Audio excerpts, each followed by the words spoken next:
Si tu n'as pas le Saint-Esprit, tu n'appartiens pas à Dieu. Donc, pour appartenir à Dieu, il faut avoir le Saint-Esprit.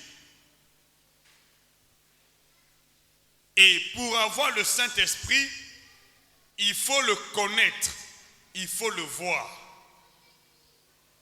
Et pour le connaître, pour le voir, il faut quelqu'un qui vient de Dieu pour vous le faire connaître. Est-ce que c'est clair? Et tu n'as pas la connaissance du Saint-Esprit, tu ne peux pas le recevoir. Voilà pourquoi nous prenons tout notre temps à vous faire connaître qui est le Saint-Esprit et comment le recevoir. On ne reçoit pas le Saint-Esprit dans le vide. On reçoit le Saint-Esprit dans l'alliance que Dieu a traitée avec son Église. Précisément Jésus-Christ. Donc si tu n'es pas né de nouveau l'Esprit de Dieu dans une église donnée, que Christ a envoyé un serviteur, tu ne peux pas recevoir le Saint-Esprit. Et c'est clair ce que je dis. On ne reçoit pas le Saint-Esprit à la maison. On reçoit le Saint-Esprit en tant que membre du corps de Christ. Pas à la maison seul avec ta Bible. Ce n'est pas possible.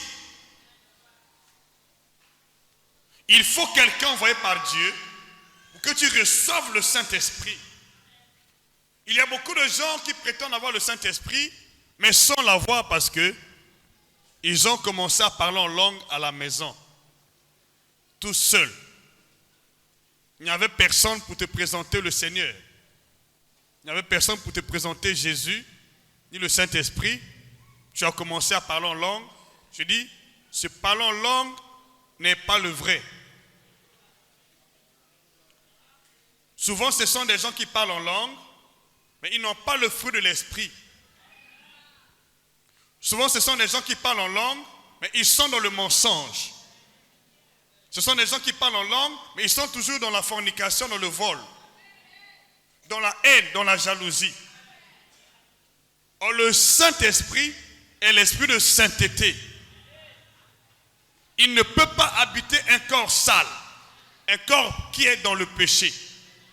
Voilà pourquoi hier nous étions ici, je vous ai dit que lorsque l'homme a péché, l'esprit qui était sorti, l'esprit de Dieu, qui était retiré de l'homme, c'était le Saint-Esprit. Et il ne pouvait plus demeurer dans l'être humain parce que après le péché d'Adam et Ève, le corps humain était souillé. Et l'esprit humain était séparé de Dieu. Et selon par la mort spirituelle. Le Saint-Esprit est resté absent durant le temps que l'homme a péché jusqu'à l'arrivée de Jésus. Le Saint-Esprit était absent de la scène. Ça, je vous le dis, même si beaucoup de gens, par exagération, je peux dire, assimilent le Saint-Esprit avec l'Esprit de l'Éternel. Je dis, ce n'est pas la même chose. Le Saint-Esprit, c'est l'Esprit de Dieu. L'Esprit éternel aussi, c'est l'Esprit de Dieu. Mais attention, l'Esprit éternel, c'est l'Esprit de Dieu qui a continué la course après que le Saint-Esprit s'est retiré.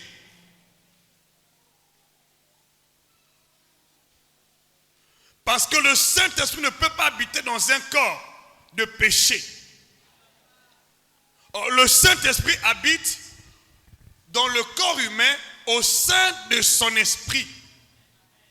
Comprenez-moi s'il vous plaît. Maintenant, l'Esprit de l'Éternel, c'est l'Esprit que Dieu lui-même envoie sur les corps, bien que ces corps étaient dans le péché, mais il avait utilisé le sang des animaux, le sang des oiseaux, ainsi de suite, pour purifier le corps, couvrir le péché, afin que l'Esprit de l'Éternel vienne de temps à autre reposer sur la personne choisie par Dieu pour parler de la part de Dieu. Donc l'Esprit éternel, c'est l'Esprit de Dieu qui habite en Dieu lui-même en tant que Père, que Dieu prend, il place sur un prophète ou un oint de Dieu, et l'Esprit vient, il parle à son peuple et il repart auprès de Dieu. Est-ce que c'est clair ce que je dis? Il ne pouvait pas habiter dans un corps humain. Il venait de temps à autre, il remplit la personne, après il repart auprès de Dieu. Il saisit la personne, il revient auprès de Dieu. Donc c'est l'Esprit de Dieu lui-même le Père. Or le Saint-Esprit, c'est l'Esprit de Dieu qu'il a placé dans son Fils Jésus. Voilà pourquoi on appelle l'Esprit de Christ. Donc c'est l'Esprit de Dieu, le Père, qu'il a placé dans le corps de Christ. Et qu'il a placé aussi dans tous ceux qui croient en Jésus-Christ. C'est lui le Saint-Esprit. Est-ce que c'est clair?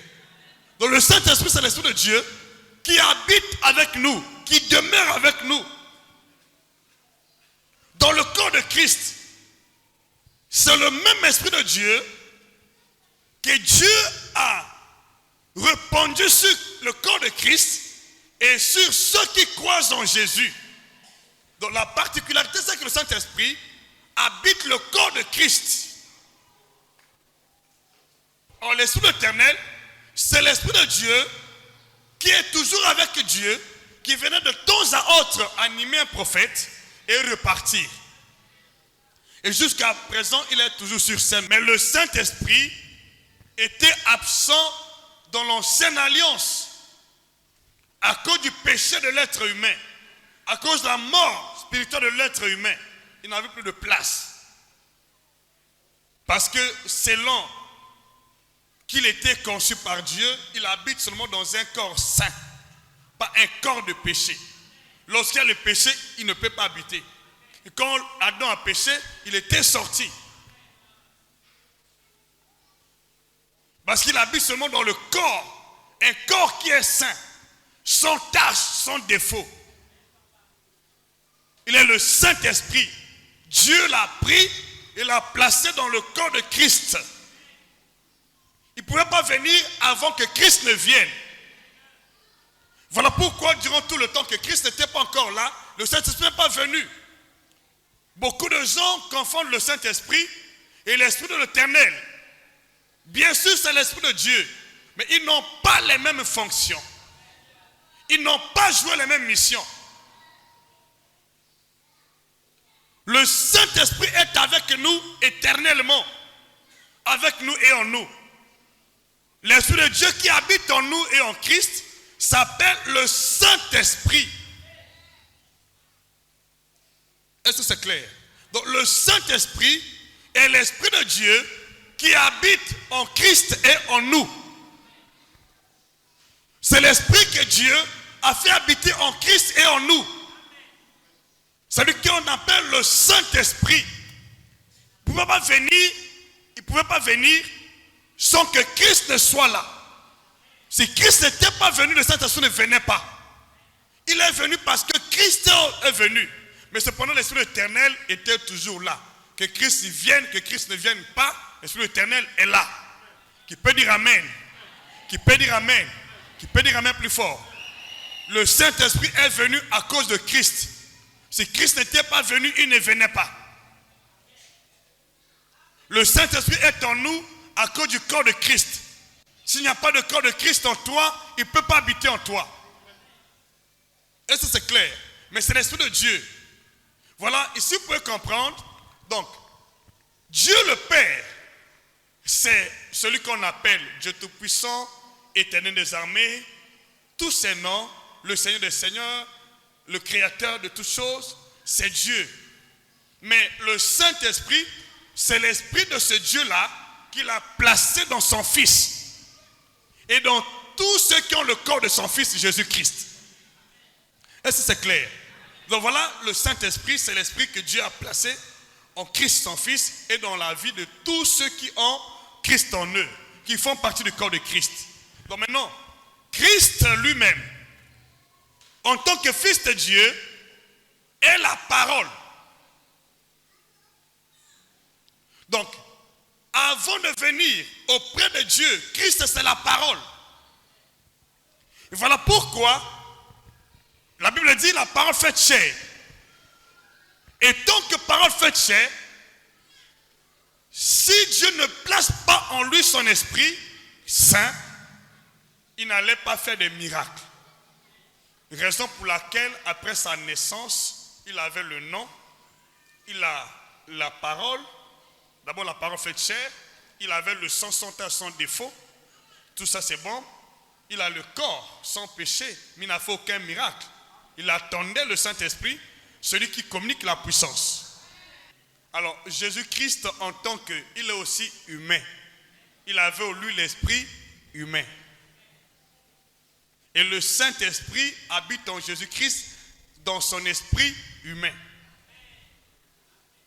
S'il n'avait pas l'esprit humain, le Saint-Esprit n'allait pas habiter en lui. Il doit avoir l'esprit humain. Mais le problème, c'est que l'esprit humain de Jésus est un avec l'esprit de Dieu, l'esprit de Christ, donc le Saint-Esprit. C'est comme toi et moi, quand tu crois en Jésus, ton esprit humain devient un avec l'esprit de Christ. Mais non, si Christ n'a pas l'esprit humain, il n'allait pas mourir.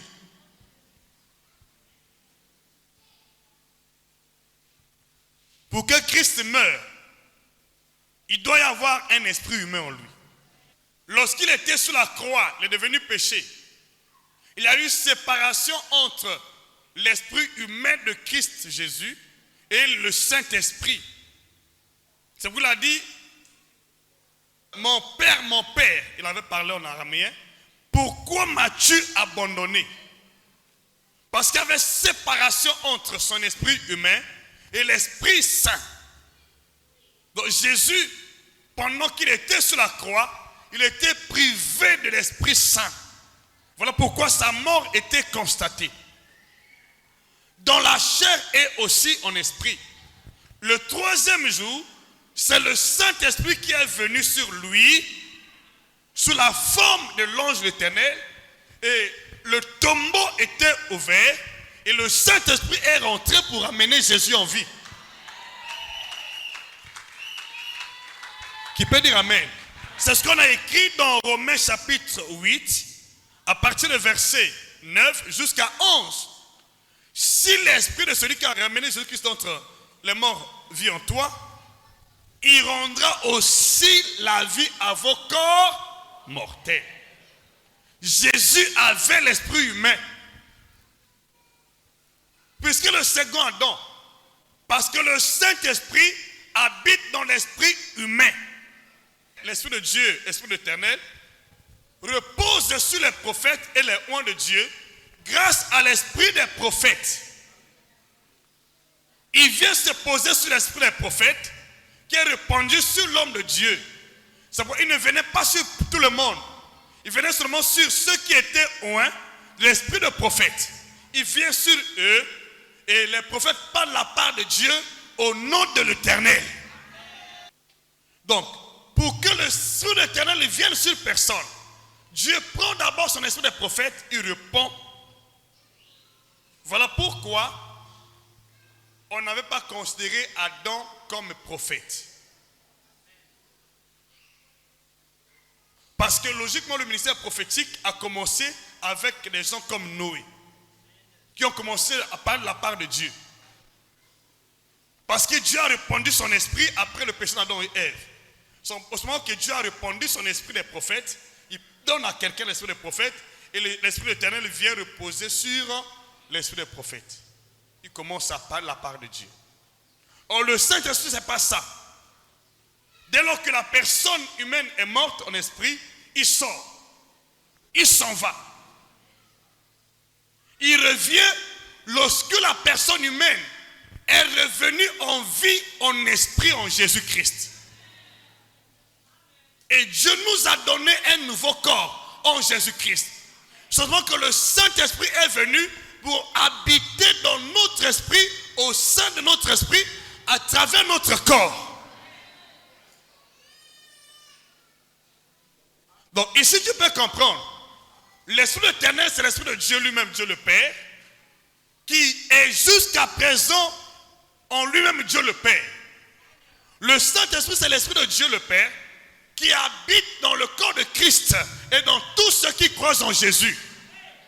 Or, Christ lui-même en tant que Fils de Dieu est la parole faite chair. Dieu le Père, Dieu le Fils et Dieu le Saint-Esprit.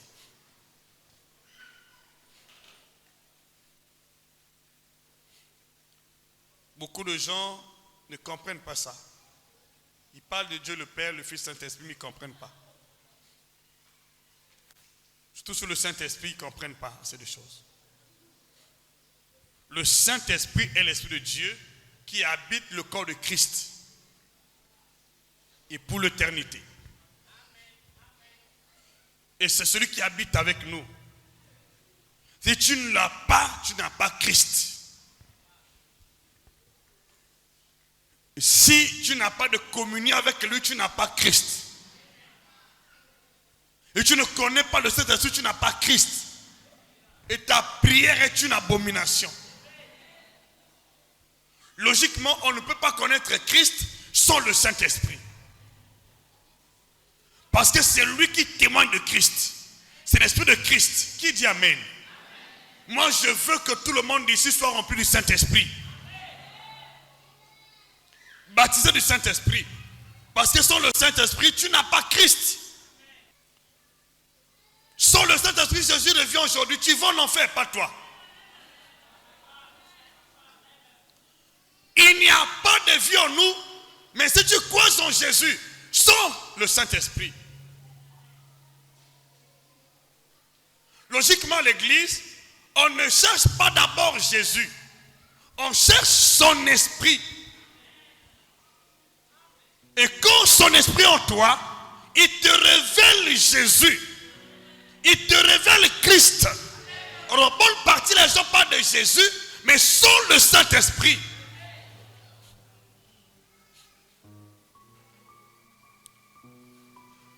Raison pour laquelle beaucoup de gens prient au nom de Jésus. Mais rien ne s'est manifesté. Pourtant, Jésus nous mettait avec le nom, avec le sang, avec la parole, avec le corps. Il n'a fait aucun miracle. Jusqu'au jour où il était baptisé du Saint-Esprit, les choses ont commencé. Mais nous avons le nom, nous avons le sang, nous avons la parole, nous avons le corps. Mais sans le Saint-Esprit.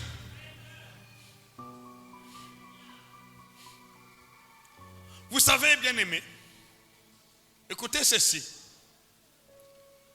Prêcher Jésus-Christ ne signifie pas faire éloge de son nom tout le long de la prédication.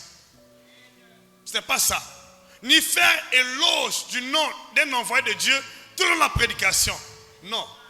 Prêcher Jésus-Christ, c'est dire au peuple de Dieu ce que Christ a dit par le canal de son Esprit Saint ou a dit par son serviteur, selon la vision qu'il vous a donnée. Ce n'est pas parler au nom de Jésus dans le vide. C'est pas de la part de Jésus aussi de ce qu'il a dit par rapport à la vision. Qu'est-ce qu'il a dit par rapport à la vision? S'il n'y a pas de vision, s'il vous plaît, vous allez parler de Jésus tous les jours, mais la condition ne va jamais s'améliorer. Comprenez ce que je dis? Il y a beaucoup d'églises aujourd'hui qui parlent de Jésus, mais ils sont toujours sous le coup des malédictions, des maladies, des puissances de ténèbres. Parce qu'ils parlent de Jésus sans avoir son esprit